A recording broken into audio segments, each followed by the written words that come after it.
speaking with my two colleagues, Maria, who's one of the pediatrics fellows, and Diane, who's a RT superstar that I'm sure most of you already know. And basically today we'll be covering bronchiolitis, less is more, but we won't focus on the same things that Andrew covered a couple of weeks ago. It'll be more on the what can we do less of and how to approach it. So we're going to basically go through and discuss the overutilization of resources, especially the heated high flow, which has become quite popular in the last couple of years. We're going to describe some of the QI initiatives that we did at Sick Kids last year as part of a big group on how to de-implement common interventions that hopefully you can then use in your centers as well. And then lastly, we're just going to review some tips and tricks on the overall risk management of kids with bronchiolitis. So, hello, my name is Maria. We all know what is bronchiolitis. So we know that this is the leading cause of hospitalization in infants. And we think that the most frustrating thing is that we need to do something. These kids are coming sick, they're coming to the hospital, and we have that need of doing something. So we as doctors are continuously seeking interventions to improve the outcomes. But we have tried many therapies, Ventolin, steroids, etc., and nothing has worked. So we are now in the phase of de-implementing these therapies to try to avoid unnecessary interventions. So next slide. So hospitalization facts, 15 to 17% of hospitalizations in children correspond to bronchiolitis. 15% of the ED visits are bronchiolitis patients. And we know that 3% of the kids that present with bronchiolitis are going to be admitted to the hospital. And of these patients that are admitted, 2 to 6% might require an admission to a PICU. And around 2 to 3% of them will require invasive ventilation. We separate the PQ admission with the invasive ventilation because local practices might change and some kids might need to go to the PICU for different reasons. Next slide. It is the leading cause of hospitalization, and it's also a very expensive cause of hospitalization. So here we can see this was a study that was published this year regarding the most costly admissions and the most frequent admissions here in Ontario, Canada. And we know that bronchiolitis is actually the 6th more costly admission and the 6th more frequent admission in kids. And if we see where are these patients being admitted, most of the patients that are admitted for bronchiolitis are admitted in general hospitals. Next slide. Just so that we can grasp the concept of how expensive bronchiolitis is, bronchiolitis as a diagnosis is more expensive and more frequent than chemotherapy. So it is something that we need to think about when we are doing treatments for the patients that are being admitted for bronchiolitis. Next slide. Okay, and Canada is not the only one. It's the same in other countries, such as in the United States.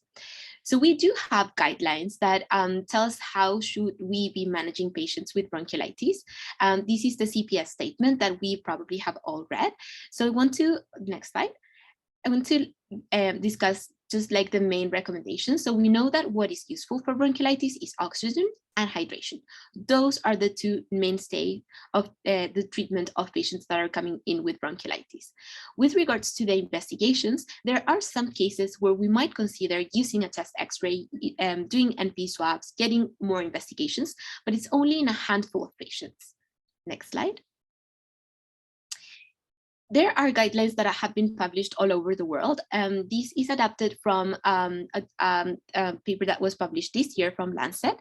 And essentially, we have different guidelines. Some of the guidelines consider kids that are above 1 year of age, some only focus on kids that are younger than 12 months.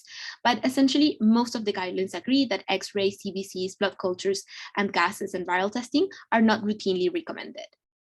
Next slide. Regarding the treatment, most guidelines say that for a pure bronchiolitis, we shouldn't be considering beta agonists, but some guidelines still comment on the fact that maybe you can trial Ventolin in some certain situations. Steroids are not recommended, adrenaline is not recommended, and hypertonic saline, some guidelines say that maybe you could trial it in patients that are having like a prolonged admission, but most of the guidelines say no. Interestingly, one guideline say yes. Regarding antibiotics and antivirals, not recommended. Next slide. Regarding suctioning, this is controversial. Deep suctioning, some guidelines say, yes, do that, be active on that, but no routine deep suction was recommended by most guidelines. Regarding chest physio, there's like a lot of like agreement that this is not recommended. And O2, yes, we remember. Yes, CO2, variable saturations from 90 to 92%, and the heated high field that we will use and we will discuss more. It's a controversial fact that is addressed in most of the guidelines as controversial. Next slide. So, Marie. Yes, sure. So we did a study that's going to be published soon, but basically looking at 3,000 infants across 38 emergency departments that were part of a big network across the world, and we basically looked at what infant received evidence-based therapy in the emergency department. And to receive full evidence-based therapy, basically you needed to receive only O2 and hydration, and so no steroids, chest X-ray, etc.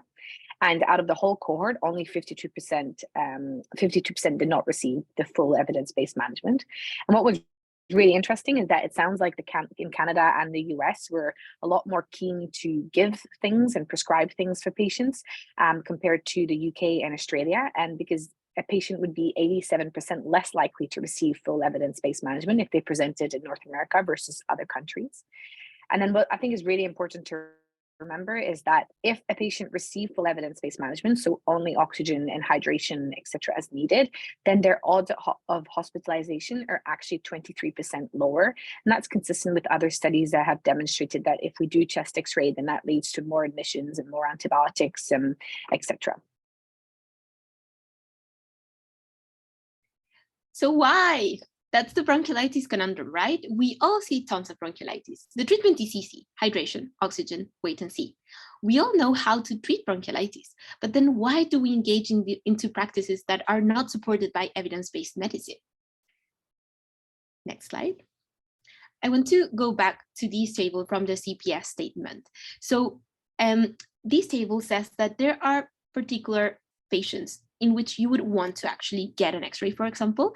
For example, if the patient is presenting as a severe bronchiolitis, you definitely want to exclude other diagnoses. If you are cohorting patients, then probably it's a good idea to get NP swabs. CBC, not generally, but a blood gas, if you're concerned about potential respiratory failure, you might consider. And then I want to introduce the concept of benchmarks. Many of you might be familiar with this concept, but this is a very interesting concept to have in our minds. So we know that there are some patients that are not 100% guideline material. But how frequent should we be engaging in these non-supported evidence-based practices? So that's when we have to look at benchmarks. Essentially, benchmarks are drawn by looking into the hospitals that have the best outcomes. And this particular one was done in hospitals in the United States. And for the hospitals that had the best outcomes, the number, for example, for the number of viral tests that they did in this cohort of patients in the hospitals that had the best outcomes was only 0.6%. Chest X-rays, 32%. Steroids, 6.4%, antibiotics and bronchodilators on the presentation, 18%, but then no bronchodilators on day 1 on day 2 of admission. So those are the numbers that we should have in our minds when we're thinking, okay, so how frequent should I be ordering an X-ray? Probably around 30% of the patients that we're seeing. Next slide. I want to be very emphatic. It's not that you're not allowed to do treatments that are not evidence-based medicine. Of course, we have clinical judgment, but this should be a needle in the hay. It's not the norm. We should be very mindful when we're doing these non-evidence-based management practices, because it shouldn't be the rule. It should be in a very minimal amount of patients. Next slide. Okay, going back to some management things to do or not to do. What about oximetry?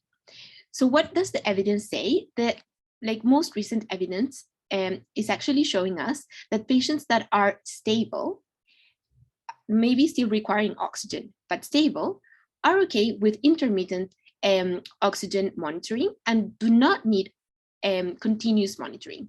This study was published last year in JAMA Pediatrics, and this study showed that essentially the outcomes were the same in patients that were on intermittent oximetry versus the ones that were in continuous monitoring. The only difference was that the nursing satisfaction was superior with intermittent monitoring. So bottom line, try to do intermittent oximetry once the patient has been stabilized. Next slide. Okay, next to do or not to do. Ventolin and hypertonic saline. They are not generally recommended. I wanted to delve a little bit further on the evidence around hypertonic saline, because some initial studies said that hypertonic saline was actually useful.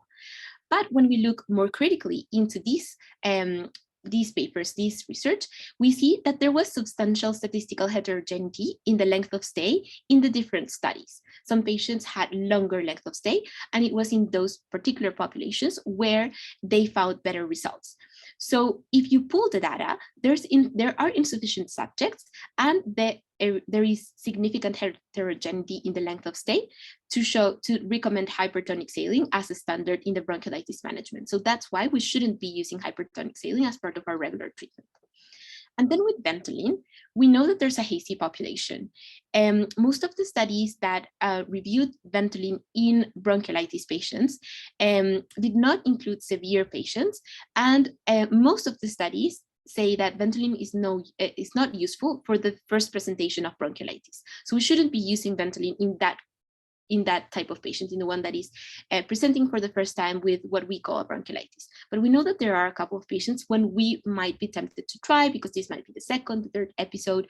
So if you're considering to use Ventolin, document the response, reevaluate, and make sure that you are assessing if the treatment is effective, but it wouldn't be recommended in a typical regular bronchiolitis. And then our last management that we wanted to discuss is heated high flow. So we now are all familiar with heated high flow.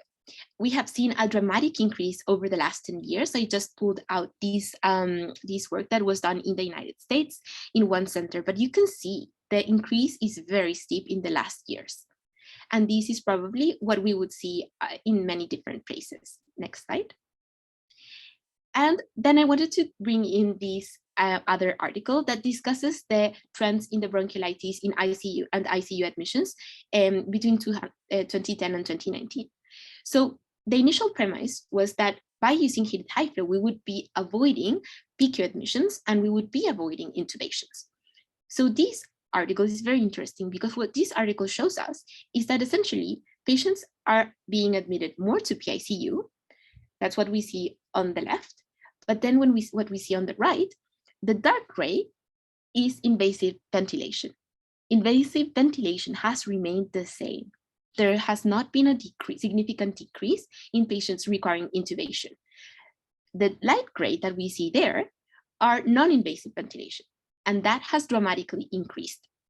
And when you look into the data, this heated high flow is probably considered there as a type of non-invasive ventilation. And what we said earlier, some places, when you are above a certain cut of mLs per kilo, or when you are just on heated high flow, require a PICU admission to administer that therapy. So that probably what is one of the things that is driving this increase in the PICU admissions and this increase in the non-invasive ventilation.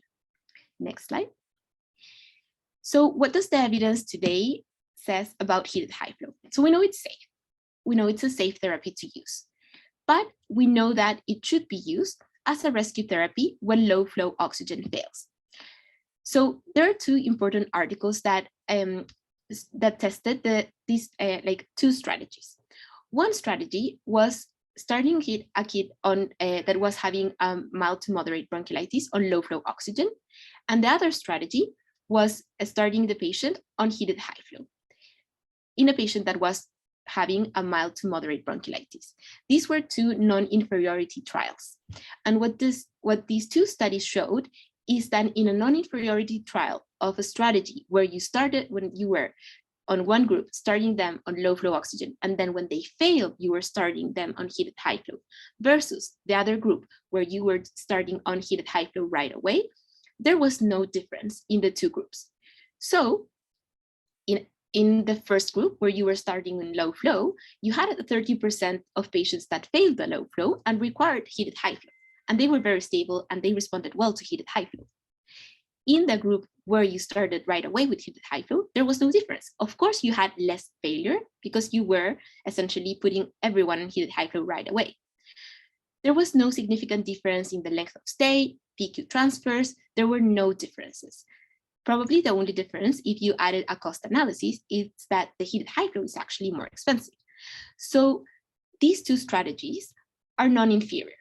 So when offered two therapies that are similar, you probably want to pick the one that is cheapest, and that would be low flow oxygen, because you would be good with low flow oxygen in around 70% of patients. Next slide. So if we would have to put this evidence into a recommendation of practice, the first thing would be to start supportive care. That is essential. And that's the first thing. And every kid coming in with bronchiolitis should receive supportive care, hydration, etc. If the kid is hypoxemic, then yes, you should start trying low flow as a first line. But then if you fail, then you start heated high flow, not using heated high flow as the first line management in a patient with bronchiolitis. Next slide. So in summary, for heated high flow, the early studies show that heated high flow might reduce the ICU use and intubations. We have had RCTs that have found no benefit in ICU, oxygen duration, intubation on length of stay. Long-term observational studies have found no change in the outcomes, or paradoxically, an increase in the ICU use now that we are using heated high flow more broadly. So we are now in a de-implementation phase, where the routine use of heated high flow is not indicated as a start in mild to moderate illness. So this brings us on nicely onto discussing some of the quality improvement projects and strategies that we did last year at SickKids in order to de-implement heated high flow in some other interventions. We were one of two Canadian centers to join the American Academy of Pediatrics, a very large multi-center QI project called High Flow. And basically the aim was to reduce the unnecessary use of heated high flow by implementing this thing called a bronchiolitis bundle or pause, where the goal is to make the child as comfortable as possible and give supportive care in order to prevent jumping straight to doing heated high flow. So we'll go through a little bit of the QI project that we did, and hopefully that will give you some ideas of how you might be able to apply it to your centers to try and de-implement some common interventions and overall improve care, reduce hospitalizations and costs. So our two goals from the QI, one was to reduce heated high flow utilization by 30%, and that was as part of the VIP, the American Academy of Pediatric QI project. And then our second goal was to reduce non-evidence-based interventions by about 50%. And that was just a SickKids specific goal that we decided to do as a team. So every QI team has a journey. We basically thought would share ours just in case it's helpful for you guys. First, you start obviously creating your multidisciplinary team, and we involved frontline providers from nursing, RTs, doctors to QI leaders, leaders from the hospital, content experts. We had Dr. Shu helping us because she knows everything about bronchiolitis.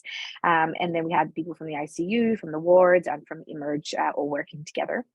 We then assessed our baseline to know, well, how much heated high flow are we using and how much, chest x-rays and salbutamol are we ordering. We developed some QI measures that I'll share with you guys. We developed some interventions, did a couple of cycles to try and implement them, and then we reevaluated quite often. So thought I'd share our baseline assessments, not to show you our numbers, but just to give you an idea of what kind of things you might want to look at when you start, if you want to implement this. But basically, we started looking at our baseline heated high flow initiation. So that's the number of heated high flow started out of all the bronchiolitis admissions before we started off with our intervention. So as you can see here, our median is about 42% of all admissions were started on heated high flow.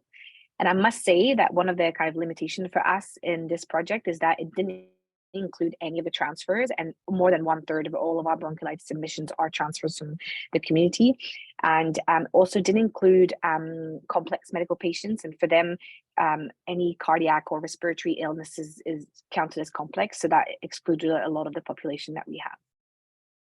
Our second baseline assessment was looking at non-evidence-based interventions, so like bronchodilators and chest x-ray. And we created this thing called a Pareto chart, which we do in QI, which basically looks at all the different types of interventions we do. And based on the frequency that are ordered, it rates them into like, what's the biggest area that you should focus your energy on that will be kind of your biggest buck for money. So basically what we identified was that actually the bronchiolitis and chest X-ray together contributed to 70% of all of our non-evidence-based interventions in bronchiolitis. So we targeted a lot of our QI initiatives and order sets, etc., in reducing those. So quickly going through our QI measures. So our outcome measures was to the percentage of heated high flow initiation, as well as the percentage of non-evidence-based interventions ordered. Our process measures, so that's like your intervention, well, in the heated high flow was what's the percentage of patients that received the bronchiolitis bundle before being started on high flow? And we'll go through this in the next slide. And then in terms of reducing non-evidence-based intervention, we looked at what's the percentage of patients that received the order set that was used on the wards in the ED. And then we just looked at balancing measures in terms of length of stay in inpatient and emerge. So the bronchiolitis bundle is basically the intervention that we did as part of this big QI project. And it's basically a bit of a pause. So instead of having a kid that looks like he's going from a mild to more of a moderate, to even closer to the more severe end of the spectrum from work of breathing, our first reflex often would be to jump straight to giving heated high flow. And this project really was trying to implement this pause or this bundle where you would feel, and you would also try and make the patient feel better in doing something. So this bundle is something that as a physician you would order, and then the nurses would then perform. So this kind of feeling of doing something in bronchiolitis and the kid that looks in front of you in respiratory distress was quite helpful. So it was things like antipyretics if febrile, giving them some feeds if it was safe to feed. Repositioning made actually a huge difference in suctioning some of the nasal passage. And then applying late nasal prong to meet the SATS target as recommended by CPS. Minimal handling and dimming the light. So basically trying not to annoy the baby and giving them oxygen and hydration if able. We then decided to also implement a bronchiolitis severity score at sick kids, and that wasn't recommended to be done across all the centers that were part of this QI project. But we decided as a group to implement this because we wanted to have the same language across all providers and different departments, so that once we had performed a bundle and we said the kid improved, well, what was my mild versus your moderate and severe, etc. So we thought if we have a severity score, then that might help us to help in our language. I have to say that this is not validated and it's not to be used like the PRAM score, but the only reason we used it in our center was mainly just from a communication perspective between providers, rather than dictating whether this kid needs to be admitted or not. We then implemented this initiation heat high flow workflow, and we'll go through all of the various steps. So basically, it's for any kid that was having bronchiolitis, more on the moderate side, that you thought was getting worse and was already needing some supplemental oxygen, perhaps. So basically, you would assess and then document their severity score. If obviously they needed resp support immediately, then that pathway does not apply. You contact RT, etc., start the high flow if needed, or CPAP, etc. However, if the resp support wasn't immediately needed, then that's when you would order and perform the bronchiolitis bundle. So that's antipyretics, hydration, oxygen, etc. And then you would reassess 15, 30 minutes later, and then redocument the severity score just to have an objective way to see if the bundle improved or not. At that point, you would decide that the patient passed, so improvement. Then you would just continue to monitor them regularly as per your protocols. If they fail, then you would call RT, consider initiating high flow. And if there was no improvement, you could decide as a team. So we implemented this pathway, and we also implemented at the same time a bronchiolitis order set. So this is the one that we had in the emerge, and we'll share these slides with you guys afterwards, so if you can copy some of this if helpful for you all. But basically, it involved initial assessment, some testing if required. And then again, as I said, the bronchiolitis bundle that was requiring to be ordered and also physically ticked or clicked in the system, which made us feel a bit better that we were doing something for these infants rather than just staring at them and hope they got better. And then it goes on to say, you know, if they're still having mild work of breathing that's stable, that you can start feeds. But if they were having worsening or severe, then to consider RT and heated high flow. So basically just following the pathway that we just went through. And here I should say, this is more for the severe ones that were going to the ICU, requiring CPAP, etc. And then that's at that point that you would consider doing the chest X-ray and getting the IV and the blood work and doing all the things that Dr. Helmer's covered in his talk. So in terms of our results, so this is just a preliminary results. They're going to be publishing their results for all the centers for this QI project shortly. But basically, in red there, you can see that's all the centers. So the use of heated high flow across everywhere, you can see kind of slowly trended down throughout after the implementation that happened in cycle 9. In blue is ours at Sick Kids, and you can see it's really crazily all over the place, but you can see perhaps a little bit of a trend downwards towards the end here. But unfortunately, in cycle 12, 13, and 15 and 14, we had no patients that were admitted with bronchiolitis. So how times have changed. So yeah, stay put for the actual results to come through. So we had a couple of challenges throughout this. First of all, a lower number of admissions with bronchiolitis, which is very surprising now, but that was just a period where we just didn't see any. We also, as I said earlier on, had to exclude a lot of patients because of transfers and medical complexity. So we didn't really get a full representation of what we were doing at Sick Kids for everyone. And so I think if we were to do this again, we would include those as part of our management. And then also it was really hard for us to keep track of who actually received a bundle and not in terms of documentation. So that might just be something you might want to think a bit more through with your group if you were to implement this QI. So we just thought we'd share a couple of lessons learned that were helpful to us. So we involved a lot of key stakeholders early, especially leadership and content expert, as well as frontline providers from both the nursing, RT, and physician group, which was really helpful. And we really empowered everyone. A lot of the nurses and RTs were really empowered to kind of take the lead in terms of educating their groups, etc. And it was really amazing how hard and amazing everyone's work was. We met really regularly, despite everyone having a lot of clinical demands and COVID restrictions, etc. And we just tried to keep up the momentum, which helped keep us all going. So that brings us into the last part, and I'll just share the remote, Diane, so hopefully that will work.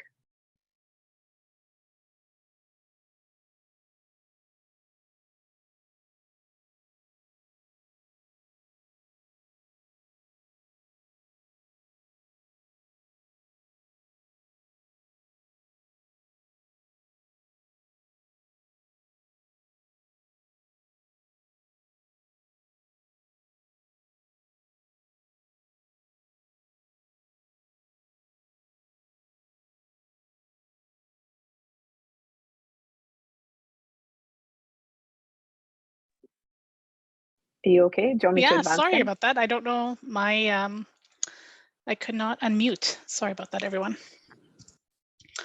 All right. Are we good to go? Can you hear me? You need to go.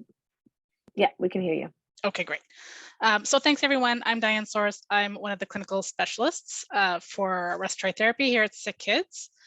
I'm going to talk about the things really that weren't covered in the other talks, and I'll show you again. Okay. Oh. Marie, I'm gonna ask you to control this because it's not working for me anymore. Can you go back to the first slide? Yeah, gotta love technology. All right, you just tell me when to advance. All right, thanks. So again, we'll just quickly review the recommended routine cares. Everything that Marie-Pierre and Maria mentioned. So we do try to use a minimal handling strategy. This is our right out of our policy at Sick Kids. As part of this bundle, we do assess for fever and treat with antipyretics. And we try not to really assess respiratory rates until that's managed to assess, like when we're using our score and things like that. We do use assess our hydration status, and I'm going to talk a little bit more about this shortly. Again, nasal suction, I'm going to talk about a little more as well. Our SATs, I'm going to talk about the targeted SATs of greater than 90 when awake and less than 88 when asleep. These are max flow rates for our low flow O2. I'll talk about what weaning looks like for us, and whether you use a scoring tool or not, we do assess work of breathing Q4 hours or sooner as needed. Right here. Okay. So this is our high flow nasal cannula pathway, and it's been covered in the other talks. So if you've seen it already, my apologies. But when we start with, and again, this wasn't designed for bronchiolitis in mind, but we do use for the kids less than 10 kilos, we do use 2 liters per minute per kilo. And so we start from there, and we generally don't move from there, and we'll work to establish our FiO2 from there. and if the patient just doesn't stabilize, we will consider going higher on higher flows, and that's maybe where we would bring in our CCRT or your race team or someone like that. But if the patient stabilizes, we'll reassess, we'll assess for improvement in an hour. And so from there, we kind of get a picture of what's happening, as the patient, are they responding or not? And so there is a percentage of the kids that we see that are non-responders, that don't respond really to this at all. So, it's pretty clear whether they're going to respond or not at this point. Next slide. The question we do get, though, is how do you feed while they're on high flow nasal cannula? And so I'm not going to talk about feeding the well kids, because I know all of you are experts in that, but whether or not you can feed once they're on O2. And so, yes, you can feed, on a range of O2 therapy devices, but specifically for high flow nasal cannula, we will feed if we can turn down the flows to a low flow. Okay, for the duration of the feeds. And so we'll try to do that. And we have a maximum cutoff rate for 20 minutes. Okay, so we'll let mom breastfeed, or we'll orally feed the patient, and we'll see how they do. And so if they tolerate it, how much did they get in, what's going on? We do watch weights as well over time. Hopefully they're not here that long, but we do use weight as an assessment for work and breathing for other patients that are there for longer. So it is a good indication. But really, after 20 minutes, if they're just not getting their feeds in, it's time to maybe look at another option. Next slide.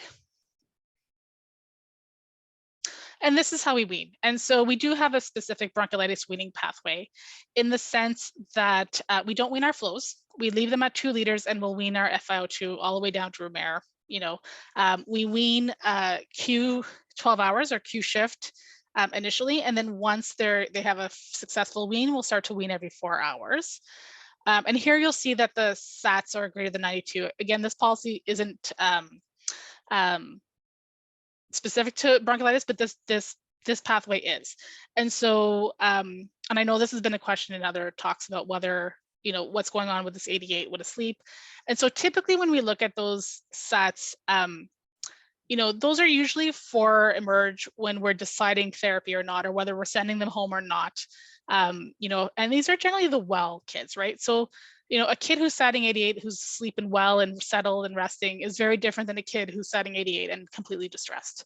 And so this is where I think maybe some of the, some of the conflicting numbers you're seeing, it comes from, because these would be a kid that would generally be sicker. Okay, so we would trial them off once they're down on room air, and then if they tolerate off, if they need to go back on and they fail, we just go back onto high flow nasal cannula. We won't switch to a low flow device once they're already on high flow nasal cannula. And again, we've already have the cannula there. We won't really change from that moving forward. Okay, so unless we've gotten rid of it, and then shortly after there's a reason, but that shouldn't happen in our straightforward patients. Next slide. So starting technology. I'm not going to go over, I know there were some questions and requests for having discussions on how we would actually start high flow nasal cannula or any of the technology. And so that's been covered. So I won't cover that specifically today. And so, do we lose the slide, or is it just me? Did you lose the slide? Yeah, maybe. So. Okay. Do you want to move forward? Sorry. Hang on. Let me just try and reshare. Are you seeing it now? I can see it. Yep. Can you see it? Okay, perfect. Yeah. Okay. All right. Can you move forward? Yeah. Yeah. And then there's a talk on managing bronchiolitis and asthma in the context of a critical care. And so that's Andrew and Katie Reese did that. So, my colleagues have done a great job there. So I would refer that if you actually do need to start it in the absence of an RT or anything like that, that you refer to those talks. Next slide. So the one thing that wasn't covered is about how and when would we consider nebulization. So again, it is not recommended. We don't routinely consider salbutamol for these patients. However, in the context of patients with a history, generally greater than 12 months of age, but if they have a history of allergy, asthma, and atopy, we will consider it. And we will assess, and if if we don't see any improvement in the respiratory rate and effort in between 15 and 30 minutes after the trial, we won't continue that therapy. And so I think, we do see the ACTS team come into the hospitals, and I think this is causing some confusion. And that's why I wanted to talk about it, because ACTS team will utilize, if you've started bronchodilators, they will continue that for the duration of the transport. And they'll utilize an aerogen for nebulization, and so I think that's given the impression that that's gold standard and what we do at sick kids. And so again, for the ACTS team, AGMP status is a serious consideration during transport with EMS, but typically that won't continue. So what we'll do is once they get to sick kids, whether they're coming to ICU or emerge, we'll assess the patient, and we have some guidelines ourselves. Next slide. All right, so and so I'm not going to go too much into the science around this. There's a whole list of references at the end of the presentation that talks about this, but we did need some guidelines for the RTs on how to do this. And so generally what most of the studies agree is that, deposition decreases with higher flows and smaller cannula. And so you can see here with the pediatric cannula that there is a real drop off in deposition, and the higher the flow rate. So next slide. And so our recommendations for our RTs is that, generally, if they're asking for bronchodilators, we would reconsider the need for them. But if it is recommended, then, if the patient tolerates removal of their high flow nasal cannula, we will remove it, and we will deliver the pressurized MDI with a valve holding chamber to deliver that therapy. That's our recommended therapy. We will use jet nebulizers with a mask in the event that a patient can't actuate the valve on that valve holding chamber. And we have other patients that don't always tolerate it, like trachs and things like that. So, those are some considerations for that. Just the one thing to note is that if you are using a mask, we don't ever put the mask over the prongs and the nares. And so what we'll do is we'll actually say to put the prongs over the nose or remove them completely if possible. And we deliver our masks over, without the prongs in place. Next slide. So for patients who don't tolerate removal, we don't necessarily abort the therapy. We'll consider high flow nasal cannula with aerogen in place. And then we just balance the patient comfort and frequency. So, at this point, you should be, referring to critical for patient-specific guidance. But at sick kids, what we'll do is we will try to decrease the flow. Okay, and so we do have this 2-4-6 rule for our kids, and so we'll try to wean, our flows quite low, or as low as we can get them, really. Okay, if we can't decrease the flow at all in some of these kids, we might continue with the therapeutic flow and just reconsider our dosing as needed. All right, next slide. All right, so for suctioning, so the one thing is, I know there was, Maria was talking about, the controversy around suctioning. And so in our policy, there is a recommendation for nasal suction and repositioning as needed. And so let's just talk about that. So, it is a heterogeneous presentation among a lot of these kids. We tend to see the sicker of the kids as sick kids. And so we do a lot more suctioning than probably you see in your institutions. And so the one thing we note is that, suctioning goes hand in hand with hydration status. So, watch your nares, watch that they're not getting dry. You can change to a face mask if you find that you're starting to get crusty. Nares and then things just look a little bit obstructed in there. We will do deep suction if needed, nasal pharyngeal suction if it's just the nares. We might put a few drops of saline just to try to, if things look really dry in there. But it is the most common reported cause of reversible distress by our bedside RTs. So I wouldn't, just, some of the research says, it's not needed. But again, those are for most of our well kids that don't need it. As long as they're, clearing their secretions and they're sneezing and it looks nice and moist and moving, that's great. But for our kids that are starting to get into distress, we do consider suction as something that needs to be done quite often. So what we'll do is we try to recommend that it's done regularly, and that prevents the need for emergent suction. Okay, and so what we'll see is the kids get dry, they start to plug, and then they start to look, a lot more distressed, and that's when the RTs get called. So feel free to suction. There is a presentation on that specifically. Next slide. And then what to do when high flow nasal cannula fails. So again, this is when critical comes in place, okay? You're gonna maybe require an IV or intubation and invasive ventilation. And so some of the feedback I've had from the institutions is that, the RTs are a little bit concerned or nervous about this. And so, yes, you can get support from our intensivist, but you can also get support from the respiratory therapist. So if your RTs are concerned, or they have questions, or they're just not sure about the equipment that you have in your hospital, feel free to have to ask Critical to request the RTs to come up, and they can help to coach your team as well, and maybe just give them a little bit of confidence that they can do this safely. Next slide. All right, so again, I'm not going to go over how to do this. Feel free to email me or any of the team members here for any questions on the presentation. Next slide. And then feel free to scan this QR code for an evaluation. Any questions?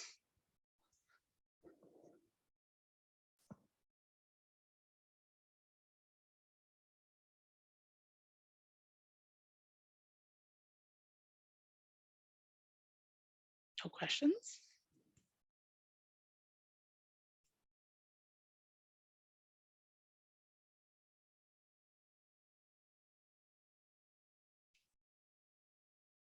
Maria, Pierre, any comments?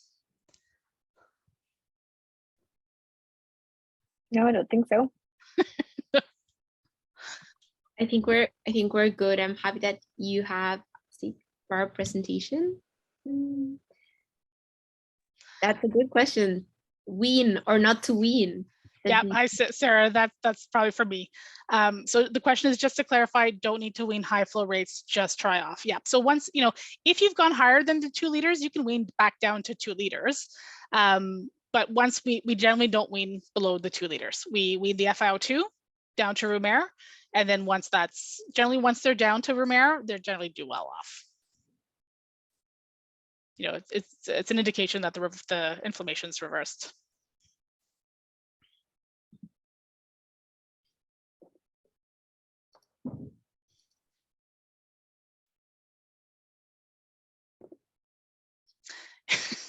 So the thing to note, the comments, great advice, that's what I think, but has been hard to convince the others.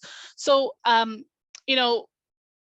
the thing to remember is that high flow nasal cannula, the prongs themselves are quite large. They're not like regular O2 therapy and low flow nasal prongs. So, I've had cases where, because when we first started doing this and the RTs would call me and they'd say, they're just, he's just not tolerating this wean. I've got him down to 1 liter per kilo and so this 50% rule. And so when we set the prongs, the rule is that, and the manufacturer guidance is that we should not be using prongs larger than 1 per kilo. Sorry, than 50% of the nair. And so what they were trying to do is to wean these flows really low. And, and that's hard to gauge, right? It's really hard to gauge 50% of the nair because it actually looks larger than it is. And so, so I've had cases where, the patient just didn't tolerate the weans below high flow, right? Because you're not meeting their inspiratory demand. And if they're struggling to inspire around those prongs, they're going to look like they're working a little bit. And so that sometimes is the wean itself. And so, and I'd get frustrated and I'd be like, just take the prongs off and see what he does, and then, of course, they'd be fine. So, that might be a caveat, and that may be some education for your team, is that, the prongs are quite large and hard to breathe around. If you've misjudged that 50% at all, they might actually get into trouble. And so, there's nothing stopping you from putting it back on if they don't do well when you take it off, right? Like at that point, they should be better. And so, and if they fail, we put it back on, right? It's just kind of an on or off thing for us. We don't really wean it below that, just for that reason specifically.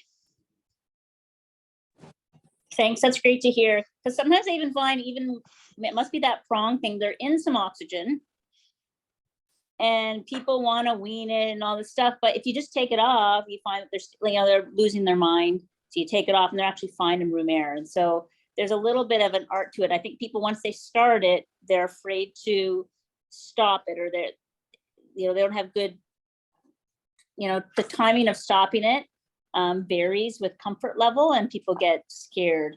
But sometimes you got to try, because we got to move these patients through. Like, they're getting better. We kind of we have other patients coming up the pipe. So when we're dealing with these pressures, we have to kind of balance things. Yeah, absolutely. And so so every 4 hours is what we do, right? So, you know, and more aggressively if they're really recovering, but generally 4 hours, we attempt to wean. And if they've hit Romer and they've hit that 2 liter mark, and there's, you know, we'll round on that patient, we'll talk to the team, and we'll do a trial off, you know. And so, you know, within an hour, you know, generally you can see right away if they're going to fail. But within an hour, if they've, you know, they might look a little like they're working a little more, but if they're satting fine and they're, you know, if the respiratory rate goes up a little bit, that's okay, right? It's really if they start to desaturate and you start to have more issues, that's when you're going to start to just restart it and then continue to wean as tolerated. So, you know, I think, you know, it's a long way from intubation and NIV, you know, and I think we tend to think that they're going to fail just like they would, you know, if they're going to fail, it's going to be quick and they might not be able to get them back.